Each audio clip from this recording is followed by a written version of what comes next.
In honor of dysfunctional families everywhere, today we're going to talk about 3 good books with messed up families.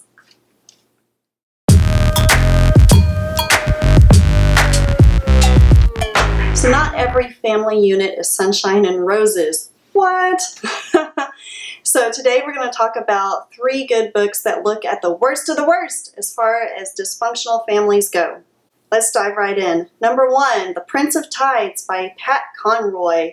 You may have seen the movie adaptation of this starring Nick Nolte and Barbara Streisand. It follows a man as he travels back to his past with the help of a lovely psychiatrist and remembers some of the traumas and horrors that visited upon him and his family at the hands of his family. And at the hands of just the horrible, horrible town in which he was brought up. So we've got it all. We've got a mom who's passive-aggressive, a dad who beats everyone, kids who run wild. But at its core, of course, the kids just love the heck out of each other. They're really good siblings to each other, but the man grows up and is very messed up about it. So, good book, Prince of Tides. Number 2, Dead Letters by Kate Dolan Leach. This book is almost Tennessee Williams-esque in that it has a family unit that kind of despises and loves each other at the same time. At the core are twin sisters, one of whom has recently died, but the living twin thinks that the twin sister's death is a ruse. It's a big put upon, just so she can get away from her horribly oppressive family. She has a dad who acts like he cares but doesn't really care.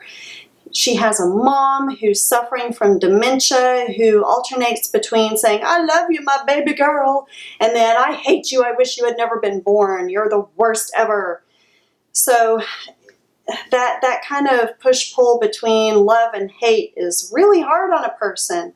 The twin sister who had passed away was stuck in the middle of all of that. The family, they're horrible, but extremely close at the same time. It seems to be a strange theme that I'm seeing in these dysfunctional family books. They have kind of an unnatural, unhealthy closeness to each other that keeps them from escaping these toxic relationships that they're in, because at the same time they hate each other's guts. Number 3, Running with Scissors by Augustin Burroughs. This one is actually nonfiction, and it's hilarious, although probably living through it was not as hilarious. Augustin Burroughs talks about his childhood with his mother, who was kind of delusional and a poet. He talks about the psychiatrist that he took up with and the psychiatrist's crazy family. This guy, I mean, he would take bowel movements and then have his family put the movements out upon a table to dry where they would examine the various shapes and analyze that. Gross.